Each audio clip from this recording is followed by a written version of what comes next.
नमस्कार। आज हम डिस्कस करेंगे इंपॉर्टेंट करंट अफेयर के क्वेश्चन। आप नेशनल इंटरनेशनल अफेयर के क्वेश्चन भी कह सकते हैं। हर एक question exam point of view से इंपॉर्टेंट है और डेफिनेटली आने वाले एग्जाम में आपकी हेल्प करेगा, जैसे कि पहले भी जो है वो करता रहा है। जितने भी क्वेश्चन यहाँ पर डिस्कस किए जाएंगे, हर एक क्वेश्चन को डिटेल से डिस्कस करेंगे ताकि आने वाले एग्जाम्स में आपको हेल्प मिलती रहे। क्वेश्चन नंबर 1 से डिस्कशन को स्टार्ट करते हैं। बोलते हैं, which of the following state become second state to pass uniform civil code. ये यूनिफॉर्म सिविल कोड, इसको यूसीसी कर भी लिखा जाता है। तो बोलते हैं कि निम्नलिखित में से कौन सा राज्य समान नागरिक संहिता पारित करने वाला दूसरा राज्य जो है वो बन गया है। अभी देखिए, जो यूसीसी है, यूनिफॉर्म सिविल कोड है, उसको पारित करने वाला एक दूसरा स्टेट बन गया है। इससे पहले जो है वो उत्तराखंड के द्वारा ये पारित किया गया था यूसीसी। अब बोलते हैं यूसीसी को पारित करने वाला जो सेकंड स्टेट बना है, उस स्टेट का नाम आपको जो है वो बताना है। ये सेकंड स्टेट है गुजरात स्टेट। ऑप्शन सी जो है वो इसका सही आंसर है। यूसीसी यानी कि यूनिफॉर्म सिविल कोड के बारे में हम कुछ इंपॉर्टेंट पॉइंट जो है वो जान लेंगे कि क्या क्या एग्जाम में इसके बारे में जो है वो पूछा जाता है। एक तो इसका आर्टिकल पूछा जाता है कि यूनिफॉर्म सिविल कोड जो है वो कौन से आर्टिकल में जो है वो आता है। यूनिफॉर्म सिविल कोड जो है वो इंडियन कॉन्स्टिट्यूशन के आर्टिकल नंबर 44 में जो है वो आता है। कौन से आर्टिकल में? आर्टिकल नंबर 44 में जो है ये यूनिफॉर्म सिविल कोड जो है वो आता है। क्या मतलब क्या है यूनिफॉर्म सिविल कोड का? देखिए, यूनिफॉर्म सिविल कोड इनके समान नागरिक संहिता, इनके सबके लिए जो है, जो नीति निदेशक जो सबके लिए जो है वो संहिताएं होंगी, कोड जो सिविल कोड होंगे वो जो है वो समान होंगे। और अब देखिए, महिलाओं के लिए क्या होता है, कई बार अलग अलग कानून अलग अलग धर्म के अनुसार जो है वो होते हैं।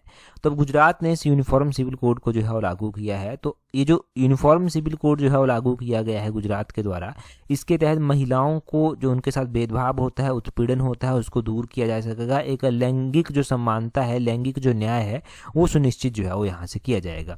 विवाह, तलाक, उत्तराधिकार, गोद लेना, ये सारे कानून इसके अलग अलग होते हैं। तो यहाँ से एक यूनिफॉर्मिटी होगी सभी धर्मों के लिए, सभी धर्मों के लिए सेम कानून जो है वो होंगे। आर्टिकल आपको इसका पता चल गया। पहला स्टेट था उत्तराखंड, दूसरा स्टेट का भी पता चल गया। अगला क्वेश्चन देखिए, वो बोलते हैं यहाँ पर, what is India's rank in world happiness report 2026। Star लगा लीजिए यहाँ पर भी। बोलते हैं कि जो वर्ल्ड हैप्पीनेस रिपोर्ट है 2026 की, इसमें जो है वो भारत का क्या रैंक है। अगर हम वर्ल्ड हैप्पीनेस रिपोर्ट की बात करते हैं कि 2026 में ये वर्ल्ड हैप्पीनेस रिपोर्ट आई, इसमें भारत का क्या रैंक था? भारत का इसमें जो है वो 116वां रैंक था। ऑप्शन बी सही आंसर है। 116th, वो 116वां रैंक जो है वो भारत का इसमें था। ये आपने जो है वो ध्यान रखना है। अब हम बात करते हैं वर्ल्ड हैप्पीनेस इंडेक्स की। ये जो ऑक्सफोर्ड वेलबींग रिसर्च सेंटर है, इसके द्वारा ये वर्ल्ड हैप्पीनेस रिपोर्ट जो है वो जारी की जाती है। इसमें जो है वो एक गालप कर और एक United nation sustainable development solution network भी जो है वो शामिल होता है। अभी जो वर्ल्ड हैप्पीनेस रिपोर्ट या फिर वर्ल्ड हैप्पीनेस इंडेक्स निकाला गया, ये निकाला गया यूनाइटेड नेशन के द्वारा on international day of happiness के दिन। ये जो इंटरनेशनल डे ऑफ हैप्पीनेस है, ये हर साल 20 मार्च को मनाया जाता है। तो इसके ऊपर भी अलग से क्वेश्चन जो है वो बनता है। अब हम इंडेक्स की बात करते हैं कि इसमें टॉप की कौन कौन सी कंट्रीज रही, नीचे कौन कौन सी कंट्रीज हैं। फिनलैंड जो है वो सबसे हैप्पीएस्ट कंट्री जो है वो है। कौन सी? फिनलैंड, आपने ध्यान रखना है। फिनलैंड जो है वो सबसे हैप्पीएस्ट कंट्री है। Finland remain the world's happiest country in the world, यानी कि पहला नंबर फिनलैंड का है। और लगातार 9वें साल, 9th कॉन्जिक्यूटिव ईयर जो है वो इसका ये पहला स्थान जो है वो रहा है। दूसरे नंबर पर जो है वो आइसलैंड कंट्री जो है वो आई है। आइसलैंड का दूसरा स्थान है। और तीसरे नंबर पर ये डेनमार्क जो है वो आई है। एक कोस्टा रिका कर है। Costa Rica emerged as the stand out performer. ये स्टैंड आउट परफॉर्मर है कोस्टा रिका इसमें। और बोलते हैं rising to the 4th place. पहले इसका रैंक 23rd था 2023 में, परंतु अभी देखिए ये 4थे नंबर पर आ पहुंचा है। तो कोस्टा रिका का जो है वो और भी इंपॉर्टेंट हो जाता है। जो इजराइल, जहां पर अभी इजराइल ईरान का वॉर चला हुआ है, तो इजराइल का रैंक जो है वो 8th यहाँ पर जो है वो इस इंडेक्स में जो है वो है। अगर हम यहाँ पर अफगानिस्तान की बात करते हैं, तो अफगानिस्तान जो है वो अनहैप्पीएस्ट कंट्री जो है वो है। इसका रैंक 147th जो है वो है। इसके अलावा 146th रैंक जो है वो सीरा लियोने कंट्री का है। 145th रैंक जो है वो मलावी कंट्री का है। और ब्रिक्स मेंबर में अगर हम बात करें तो चाइना का 65th रैंक है, रसिया का 79th रैंक है और ईरान का जो है वो 97th रैंक है। ये आपने सारी चीज़ें नोट करनी है। और यहाँ पर आपको जो है वो भारत का रैंक भी 116वां जो है वो याद रखना है कि भारत का जो है वो 116वां रैंक जो है वो इस इंडेक्स में रहा है। किसके द्वारा जारी किया जाता है? टॉप की कंट्रीज हो गई, लोएस्ट में कौन सी कंट्रीज हैं, वो सब चीज़ें यहाँ से इंपॉर्टेंट हुई। आगे बोलते हैं, according to the 2026 global terrorism index which of the following is most impacted country. अब देखिए, एक ग्लोबल टेररिज्म इंडेक्स भी जो है वो निकाला जाता है। अब बोलते हैं ग्लोबल टेररिज्म से जो है वो सबसे अधिक जो प्रभावित कंट्री है वो कौन सी है। अगर अगर हम ग्लोबल टेररिज्म इंडेक्स की बात करते हैं और बात करते हैं कि सबसे ज़्यादा प्रभावित जो है वो कौन सी कंट्री टेररिज्म से जो है वो पूरे वर्ल्ड में है, तो टेररिज्म से सबसे ज़्यादा प्रभावित जो है वो पाकिस्तान कंट्री जो है वो है। पाकिस्तान, इसका ऑप्शन ए जो है वो इसका सही आंसर जो है वो आ जाएगा। अब हम ग्लोबल टेररिज्म इंडेक्स के बारे में भी कुछ इंपॉर्टेंट पॉइंट्स यहाँ से नोट कर लेते हैं। बोलते हैं कि 2026 का ये ग्लोबल टेररिज्म इंडेक्स जो है वो जो पब्लिश किया गया है, ये institute for economic and peace के द्वारा जो है वो किया गया है, IEP के द्वारा इसको जो है वो पब्लिश किया गया है। एक बात आप ये ध्यान रखेंगे। दूसरा आप ध्यान रखेंगे कि global terrorism deaths fell by 28%। इसमें 28% जो है वो थोड़ा डिक्रीज भी हुआ है टू 5582 इन 2025। और बोलते हैं terrorism remains the highly concentrated with approximately 70% of deaths occurring in 5 countries. Terrorism से जो डेथ होती हैं पूरे वर्ल्ड में, पूरे ग्लोब में, बोलते हैं उसमें से जो मोस्ट ऑफ द 70% डेथ्स जो होती हैं वो 5 कंट्रीज में जा होती हैं, जिसमें से पाकिस्तान सबसे पहले नंबर पर है। और पाकिस्तान के बाद जो है वो इम्पैक्टेड कंट्रीज जिसमें जो है वो बुर्किना फासो आती है, नाइजीरिया जो है वो आती है। तो ये जो है वो मोस्ट इम्पैक्टेड कंट्रीज हैं। बाकी अगर हम इंडिया के रैंक की इसमें बात करते हैं, क्योंकि इंडिया का रैंक भी इंपॉर्टेंट है याद रखना, तो इंडिया का 13वां रैंक जो है वो इस ग्लोबल टेररिज्म इंडेक्स में रहा है। तो ग्लोबल टेररिज्म इंडेक्स में आपको भारत का रैंक भी जो है वो पता चल गया।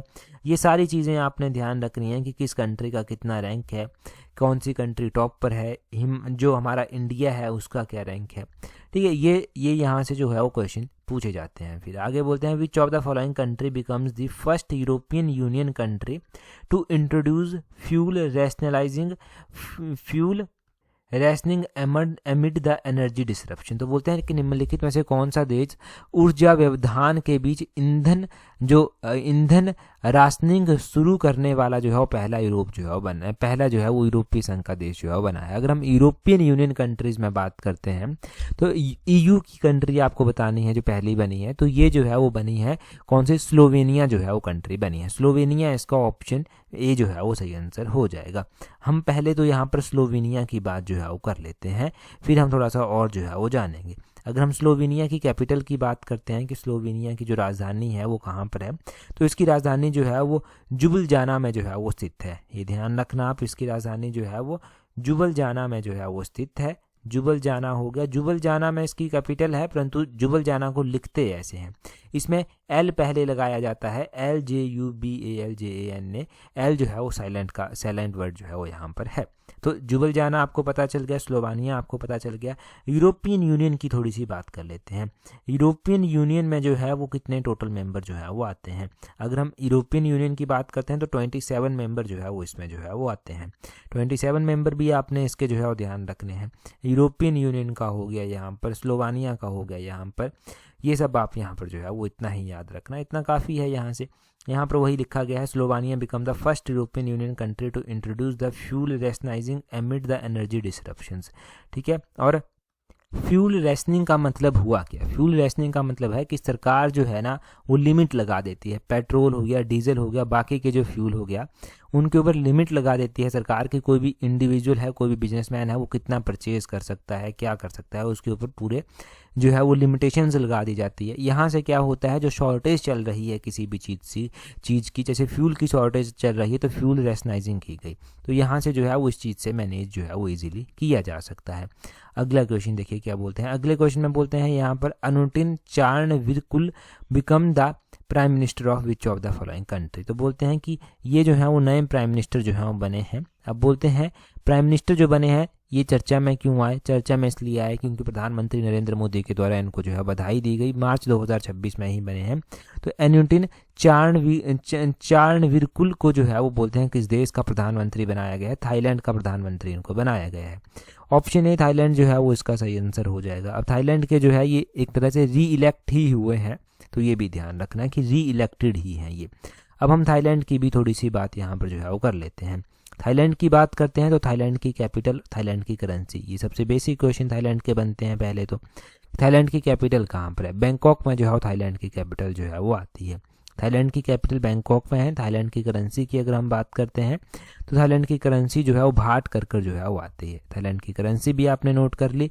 थाईलैंड के अलावा जो है हमने जो है वो कुछ और भी न्यूली जो अपॉइंट हुए थे लीडर उनके बारे में भी बात की थी। तो ईरान में जो है वो बहुत ज़्यादा आपने देखा कि वॉर जो है वहाँ पर चला हुआ है। तो ईरान के जो सुप्रीम लीडर थे उनको भी जो है वो मार गिराया गया। अयतुल्ला अली खामनई थे उनको जो है वो मार गिराया गया। अब देखिए उनके बाद जो है वो किसको वहाँ का लीडर जो है वो बनाया गया। तो उनके बाद उनके पुत्र जो थे जिनका नाम जो है वो मुज्तबा खामनई था उनको जो है वो बनाया गया। तो मुज्तबा का नाम भी आपने ध्यान रखना है कि ये ईरान के जो है वो नए लीडर जो है वो बने हैं। ईरान के नए लीडर का नाम भी पता चल गया आपको कि ईरान के नए लीडर किसको बनाया गया है। थाईलैंड का आपको पता चल गया। इन कंट्रीज़ के अलावा लास्ट में ना हमने दिसंबर महीने में भी एक और अपॉइंटमेंट पड़ी थी। चेक रिपब्लिक जो कंट्री है ना वहाँ के नए प्राइम मिनिस्टर हमने पढ़े थे। चेक रिपब्लिक के जो प्राइम मिनिस्टर बने हैं वो कौन बने हैं, उनका नाम मैं यहाँ पर लिख देता हूँ। वो है एंद्रेज बेबिस कर। ये एंद्रेज बेबिस जो है वो चेक रिपब्लिक कंट्री के जो है वो नए प्राइम मिनिस्टर जो है वो अपॉइंट हुए हैं। तो चेक रिपब्लिक के प्राइम मिनिस्टर का भी पता चल गया। अगला क्वेश्चन हम देखेंगे हमारे पास क्या पूछा गया है, परंतु अगला क्वेश्चन हम डिस्कस करें उससे पहले अगर आप तैयारी कर रहे हैं अपने आने वाले पटवारी के एग्ज़ाम के लिए और पंचायत सेक्रेटरी के एग्ज़ाम के लिए, आप चाहते हैं कि इन दोनों एग्ज़ाम को आप एक ही टेस्ट सीट से कवर कर पाएँ, तो आप हमारी कॉम्प्रिहेंसिव टेस्ट सीट के साथ जुड़ सकते हैं। इसका जो स्लॉट 4 है उसमें आप टाइमली जुड़ सकते हैं। इसमें 40-50 के ही जो है वो करीब सीट्स जो हैं वो बची हुई हैं। स्लॉट 4 में हमने ये कोशिश की है कि आप इन दोनों ही एग्ज़ाम को एक ही स्लॉट से जो है वो स्टार्ट कर सकेंगे या फिर एक ही स्लॉट से जो है वो कवर कर पाएंगे। थोड़ा पॉकेट फ्रेंडली आपके लिए रह सके, थोड़ा आपके अनुकूल रह सके, इसलिए ये ऑफ़र जो है वो चलाया गया है।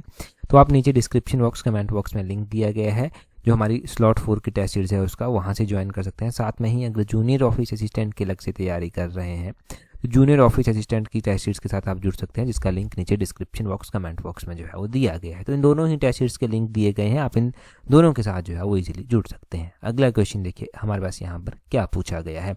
अगले क्वेश्चन में पूछा गया है, यहाँ पर बोलते हैं who among the following became the richest Indian citizen on the Forbes world billionaire list. तो बोलते हैं कि निम्नलिखित में से कौन फोर्ब्स की विश्व अरबपतियों की सूची में सबसे अमीर भारतीय नागरिक बना है। अब देखिए जो सबसे अमीर भारतीय नागरिक जो बने हैं वो मुकेश अंबानी जो है वो बने हैं। ऑप्शन सी सही आंसर है। इस बार की लिस्ट में अगर आप देखेंगे तो इंडियन एजुकेटर जो अलक पांडे हैं उनका नाम भी जो है वो आया है। अगर हम बिलियनर की श्रेणी में बात करते हैं तो 229 इंडियन सिटीजन ऐसे हैं जो इस फोर्ब्स लिस्ट में जो है वो आते हैं। ये जो 229 इंडियन सिटीजन है ना, ये इस फोर्ब्स लिस्ट में जो है वो बिलियनर की कैटेगरी में जो है वो आते हैं। तो ये आपने ज़रूर ध्यान रखना है कि कितने बिलियनर जो है वो इंडिया में है as per the Forbes list. 229 है। अगर हम बात यहाँ पर करते हैं कि सबसे रिचेस्ट पर्सन कौन है, फिर दूसरे नंबर पर कौन है, तीसरे नंबर पर कौन है, चौथे नंबर पर कौन है, पांचवें नंबर पर कौन है, तो देखिए सबसे पहले नंबर पर जो आते हैं वो तो मुकेश अंबानी आपने पढ़ लिए। दूसरे नंबर पर गौतम अडानी जो है वो आते हैं। तीसरे नंबर पर जो है वो सावित्री जिंदल जो है वो आते हैं। और पांचवें नंबर पर जो है वो बोलते हैं, पांचवें नंबर पर महिलाएं आती हैं। महिला आती है लक्ष्मी मित्तल कर। लक्ष्मी मित्तल का नाम भी ध्यान रखना है। तीसरे नंबर पर सावित्री मित्तल आती हैं और चौथे नंबर पर लक्ष्मी मित्तल। और अगर हम पांचवें नंबर पर बात करते हैं कि पांचवें नंबर पर कौन आता है, तो पांचवें नंबर पर शिव नाडार हैं एक, वो जो है वो आते हैं। अब यहाँ पर भी एक बात नोट कीजिए, यहाँ पर नोट करने वाली बात यह है कि पहला, दूसरा, तीसरा, चौथा, पांचवा नंबर किसका है वो तो पता चला ही आपको। अगर हम महिलाओं की ही बात करते हैं तो तीसरे नंबर पर ही जो सबसे रिचेस्ट महिला आती है ना, सावित्री जिंदल कर। सावित्री जिंदल जो है वो क्या है, सावित्री जिंदल जो है वो थर्ड वेल्थीएस्ट पर्सन है। सावित्री जिंदल का नाम जरूर नोट करना। मैंने पहले सावित्री मित्तल तो नहीं बोला है ना, सावित्री जिंदल है और उसके बाद चौथे नंबर पर है लक्ष्मी मित्तल। इसमें कंफ्यूज ना हो आपको, क्योंकि कई बार गलती ऐसी हो जाती है। अब यहाँ पर इनकी संपत्ति का आपको पता चल गया। अगर हम पूरे इंडिया के बाद जो है वो दुनिया की बात करते हैं, दुनिया में सबसे पहले नंबर पर जो आए हैं वो आए हैं एलन मस्क। एलन मस्क जो है वो सबसे रिचेस्ट पर्सन है। दूसरे नंबर पर जो पूरे वर्ल्ड में आया है कोई, दूसरे नंबर पर लैरी पेज है। तीसरे नंबर पर जो है वो संग्रही ब्रिन है एक। चौथे नंबर पर जेफ बेजोस हैं और पांचवें नंबर पर मार्क जुकरबर्ग हैं। ये टॉप 5 के जो हैं वो पूरे दुनिया के अमीर जो है वो आते हैं। ये पूरे दुनिया के हैं 5 और पूरे इंडिया के जो 5 हैं वो भी आपको पता चल गए। तो दुनिया का भी इंडिया का भी आपने नोट करना है। अगला क्वेश्चन देखिए क्या बोलते हैं which of the following state topped the 24th national para athletics championship 2026। तो बोलते हैं कि 24th जो नेशनल पैरा एथलेटिक्स चैंपियनशिप थी उसमें जो है वो बोलते हैं कि किस स्टेट ने जो है वो टॉप किया। अब बोलते हैं इसमें जो टॉप करने वाला स्टेट है वो है हरियाणा स्टेट। ऑप्शन ए जो है वो इसमें सही आंसर है। हरियाणा जो है वो नेशनल पैरा एथलेटिक्स चैंपियनशिप में टॉप करता है। अगर हम यहाँ पर थोड़ा डिटेल से देखेंगे तो 24th जो नेशनल पैरा एथलेटिक्स चैंपियनशिप है वो जो है वो कलिंगा स्टेडियम उड़ीसा भुवनेश्वरम में जो है वो हुई है। पहले कहाँ पर हुई है ये पता होना चाहिए। दूसरा पता होना चाहिए कि टॉप किस स्टेट ने किया है, हरियाणा के द्वारा यहाँ पर टॉप किया गया है। और दूसरे नंबर पर जो है वो तमिलनाडु स्टेट जो है वो रहा है। तीसरे नंबर पर जो है वो गुजरात स्टेट जो है वो रहा है। तो ये 3 स्टेट जो है वो आपने ध्यान रखने हैं, ये 3 स्टेट आपने ध्यान रखने हैं। अगर हम इन तीनों ही स्टेट्स की बात करते हैं एक बार फिर से कि किस स्टेट के द्वारा कितने मेडल जो हैं वो जीते गए, तो वो भी पता होना चाहिए। हरियाणा के द्वारा टोटल 95 मेडल जीते गए हैं और तमिलनाडु के द्वारा 51 मेडल जीते गए हैं और गुजरात के द्वारा 30 मेडल जो हैं वो जीते गए हैं। ये जो मेडल इन स्टेट्स के द्वारा जीते गए हैं, जैसे कि 95 मेडल हरियाणा ने जीते हैं और टॉप किया है, 39 तो इसमें गोल्ड मेडल हैं। ये भी पता होना चाहिए कि हरियाणा ने कितने गोल्ड मेडल जो है वो जीते हैं। यहाँ पर उतना ही डाटा दिया गया है जितना आपको जो है वो याद रखना चाहिए फिलहाल के लिए। ये सारा का सारा डाटा जो है वो इंपॉर्टेंट है। अगला क्वेश्चन देखेंगे हमारे पास नेक्स्ट क्वेश्चन में क्या पूछा गया है। अगले क्वेश्चन में बोलते हैं recently who among the following was awarded the Stockholm water prize 2026। तो अभी स्टॉकहोम वाटर प्राइज 2026 जो है वो दिया गया है। जब जब ये वाटर प्राइज दिए गए हैं इनके ऊपर हर साल क्वेश्चन बने हैं, ठीक है। इनफैक्ट एक बार तो एचएस में भी इसके बारे में उस टाइम का रिसेंट ईयर का पूछा गया था। तो अभी देखिए किसी भी एग्जाम में पूछा जा सकता है। आपको पता है एचपीआरसी तो लंबे चौड़े क्वेश्चन देता है, तो ऐसे क्वेश्चन बड़ा इजी होता है ऐसे क्वेश्चंस में जो है वो कंफ्यूज करना। अब यहाँ पर बोलते हैं कि स्टॉकहोम वाटर जो प्राइज दिया गया है और बोलते हैं वो किसको दिया गया है, तो वो दिया गया है काव्य मधानी को। काव्य मधानी इसका ऑप्शन बी जो है वो सही आंसर हो जाएगा। अब यहाँ पर काव्य मधानी को दिया गया है। यहाँ पर ये बात आपने ज़रूर ध्यान रखनी है कि ये जो वाटर प्राइज दिए गए ना, ये वाटर डे भी एक मनाया जाता है। वाटर डे जो है वो 22 मार्च को हर साल जो है वो मनाते हैं। कब? 22 मार्च को हर साल जो है वो वाटर डे, हम वर्ल्ड वाटर डे जो है वो मनाते हैं। अब वर्ल्ड वाटर डे इस साल भी 22 मार्च को जो है वो मनाया गया। 22 मार्च को जब ये मनाया गया तो इसकी थीम क्या रखी गई थी, वो थीम भी पता होनी चाहिए कि वर्ल्ड वाटर डे की थीम जो था वो क्या रखी गई थी। इस बार जो इसकी थीम रखी गई थी वो वाटर एंड जेंडर जो है वो इसकी थीम रखी गई थी। यहाँ पर मैं लिख देता हूँ चाहे कि क्या इसकी थीम जो था वो रखी गई थी। वाटर एंड जेंडर इसकी थीम जो था वो रखी गई थी। देखिए जितनी भी मैं थीम्स बताता हूँ वो सारी आपको नोट करनी होती हैं, क्योंकि उनके ऊपर जो है वो क्वेश्चन बनने की पूरी संभावना जो है वो होती है। तो वाटर एंड जेंडर ये इसकी थीम है। वाटर डे 22 मार्च को मनाया जाता है। इतना आप वाटर डे के बारे में याद रखेंगे। स्टॉकहोम वाटर प्राइज किसको दिया गया है वो भी आप जो है वो ध्यान रखेंगे। प्राइस के बारे में इतना काफ़ी है। अभी एक और क्वेश्चन आगे प्राइस वाला आएगा। इससे पहले भी हमने कुछ जो पीछे के एडिशंस किए हैं उनमें भी प्राइस के क्वेश्चन वैसे कवर हुए हैं।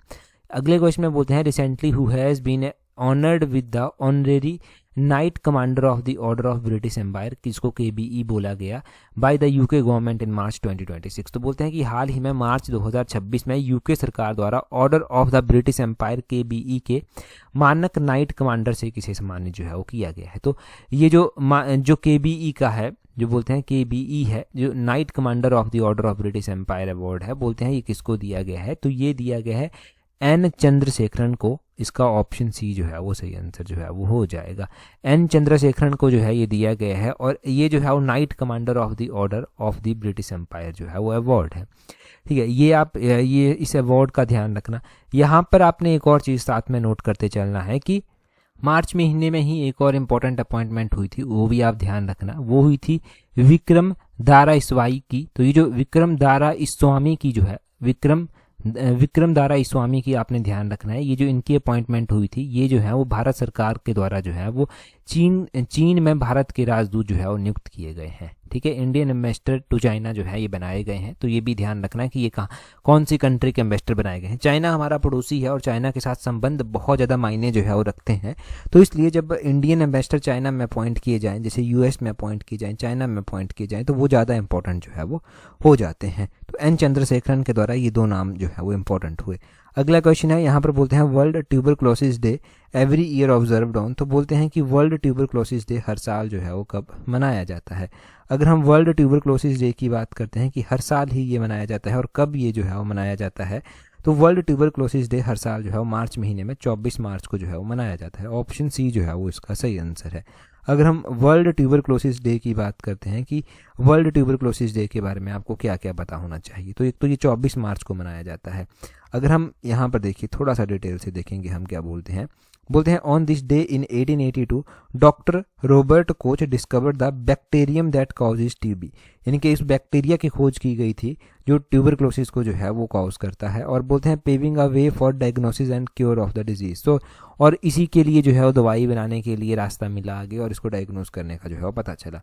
आगे बोलते हैं ट्यूबरक्लोसिस जो होता है वो किसके कारण होता है, वो बैक्टीरिया के कारण होता है। एक बैक्टीरियम है जिसको जो है वो क्या बोलते हैं, जिसको माइकोबैक्टीरियम ट्यूबरक्लोसिस जो है वो बोला जाता है। ये ध्यान रखना है, इसको माइकोबैक्टीरियम ट्यूबरक्लोसिस जो है वो बोला जाता है।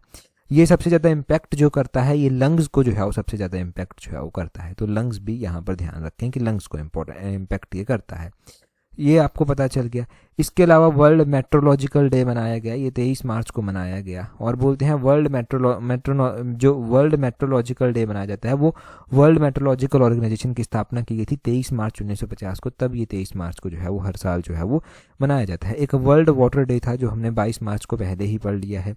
वर्ल्ड डे फॉर ग्लेशियर भी है, ये 21 मार्च को जो है वो मनाया जाता है। इंटरनेशनल डे ऑफ फॉरेस्ट है, ये भी जो है वो 21 मार्च को मनाया जाता है। वर्ल्ड पोइट्री डे है, ये भी 21 मार्च को ही जो है वो मनाया जाता है।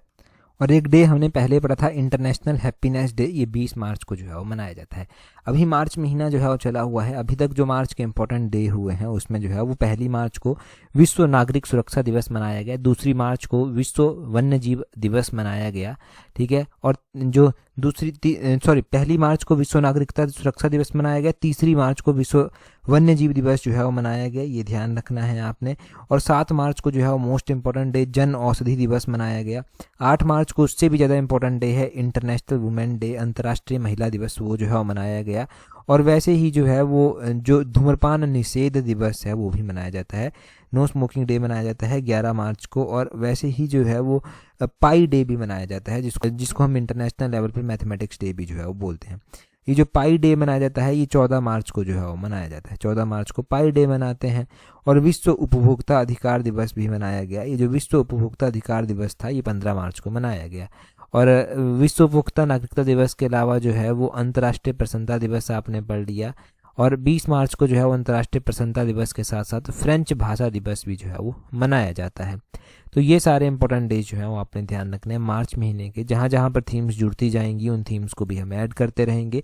वो थीम्स तो आपको अलग से ही जो है वो नोट करनी है, नोट इसलिए करनी है क्योंकि वो बहुत ही ज़्यादा इंपॉर्टेंट है, जिसको बोलते हैं कि एग्ज़ाम में जो है वो 99% चांसेस होते हैं आने के, वो ऐसे चांसेस जो हैं वो इनके बच जाते हैं।